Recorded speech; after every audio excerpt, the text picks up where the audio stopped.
नमस्ते, सदा वत्सले मातृभूमि। जय हिंद दोस्तों दिन भर क्या रहा स्पेस डिफेंस और इंटरनेशनल गलियारे से इस वीडियो में एक एक करके जान लेते हैं।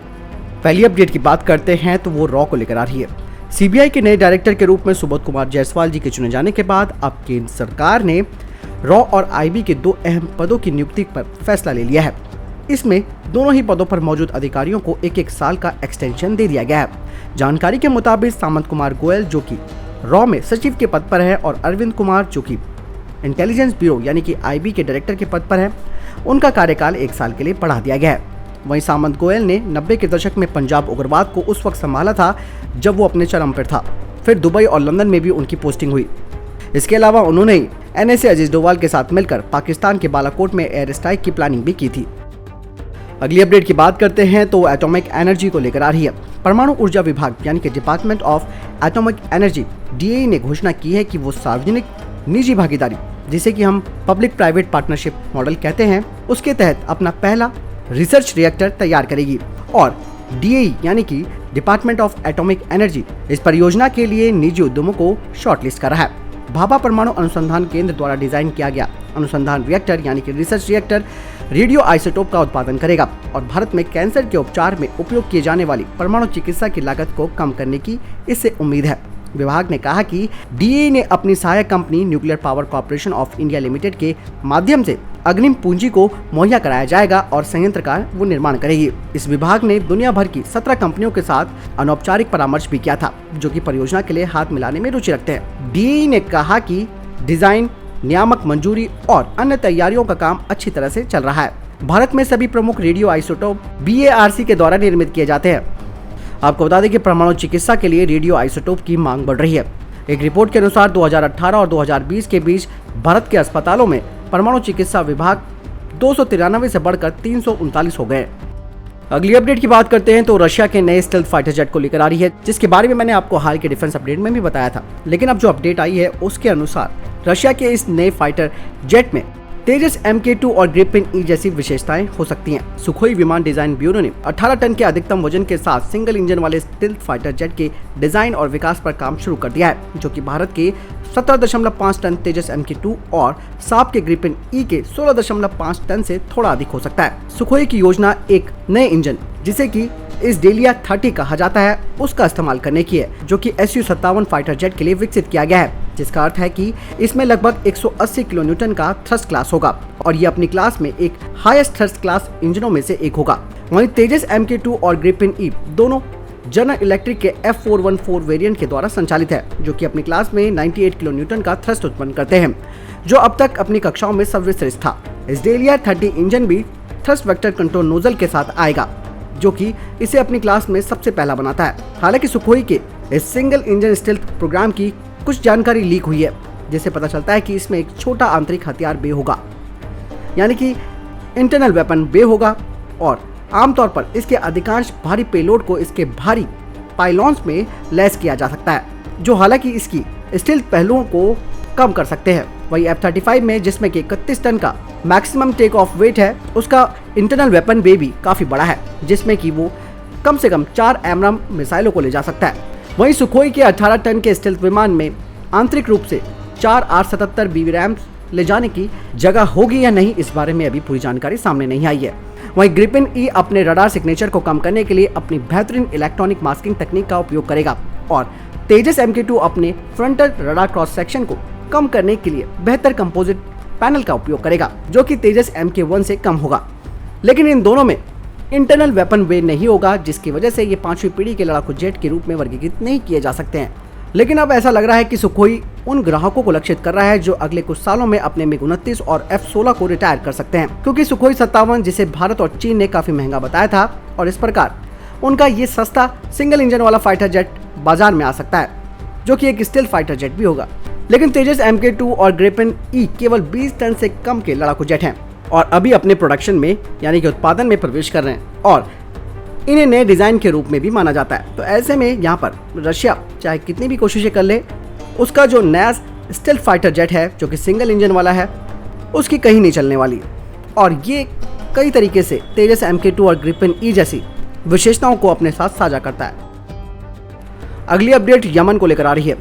यमन की जो मेन लैंड है वहां से मात्र 3.5 किलोमीटर की दूरी पर स्थित है पेरिम आइलैंड। इसे अरबी भाषा में म्यून के नाम से जाना जाता है। ये द्वीप अपनी महत्वपूर्ण राजनीतिक स्थिति को लेकर पूरी दुनिया में प्रसिद्ध है। अदन की खाड़ी और लाल सागर के बिल्कुल बीचों बीच स्थित इस द्वीप पर एक एयर स्पेस का निर्माण किया जा रहा है, जिसके महत्व को लेकर रक्षा मामलों के जानकार काफी चर्चाएं भी कर रहे हैं। दरअसल इस द्वीप पर काबिल देश जब चाहें तब पूरी दुनिया को खाड़ी देशों से किए जाने वाले कच्चे तेल के निर्यात को रोक सकते हैं।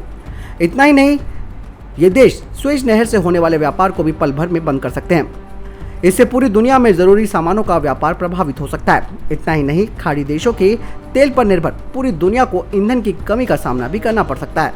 यह द्वीप 2015 में यमन के हुती विद्रोहियों के कब्जे में चला गया था, लेकिन अब्दुर्रब्बु मंसूर हादी की सरकार का समर्थन करने वाले गल्फ अरब फोर्सेस ने इसे वापस छीन लिया।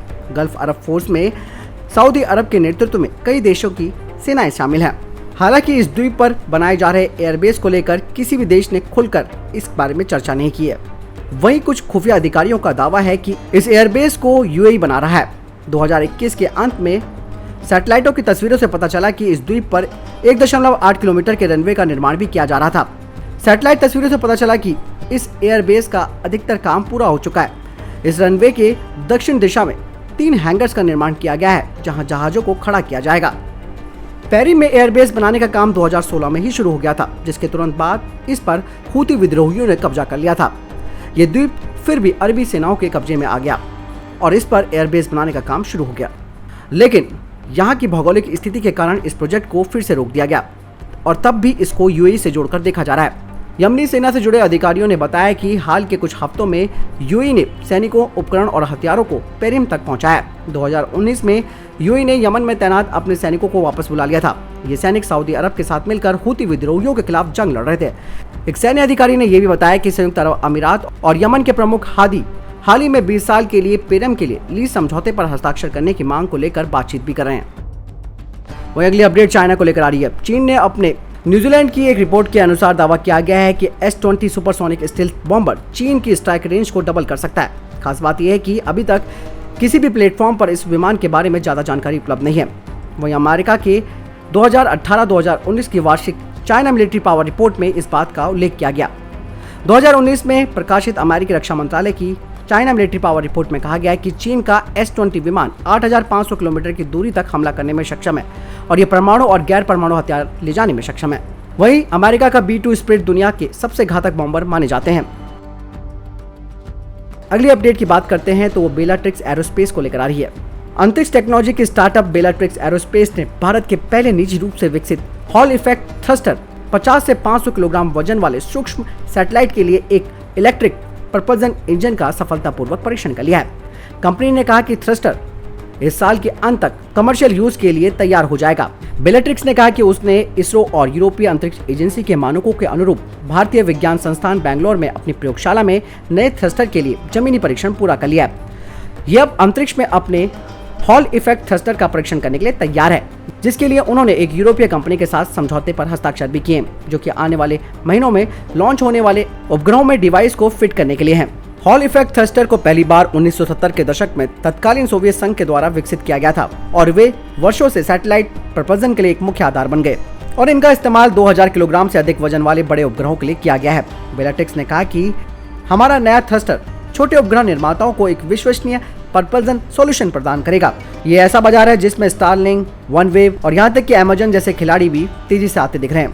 बेलाट्रिक्स ने कहा कि हॉल इफेक्ट थ्रस्टर कहीं अधिक विशिष्ट आवेग यानी कि माइलेज की पेशकश करेगा और ऐसे उपग्रहों का जो सेवा जीवन है यानी कि सर्विस लाइफ है उसको 10 साल तक दोगुना कर सकता है। साथ ही आपको बता दें कि थ्रस्टर जितना छोटा होता है उतना ही जटिल हो जाता है और इसे प्राप्त करने की जानकारी बहुत कम है और हम देश में सबसे छोटे हॉल थ्रस्टर को विकसित करने में सफल रहे हैं। बेलाट्रिक्स को इससे पहले इसरो से दुनिया का पहला वाणिज्यिक माइक्रोवेव प्लाज्मा थ्रस्टर विकसित करने का ऑर्डर मिला था, जो कि पानी को अपने ईंधन के रूप में उपयोग कर सकता है। तो दोस्तों, ये थे अभी तक के टॉप डिफेंस और स्पेस अपडेट। वीडियो के संबंध में कोई प्रश्न, जवाब या आपका कोई सवाल है, आप कमेंट सेक्शन में लिखकर जरूर पूछ सकते हैं। बहरहाल इस वीडियो के लिए इतना ही। मिलता हूं नई वीडियो के साथ, तब तक अपना ख्याल रखिएगा। जय हिंद, जय भारत।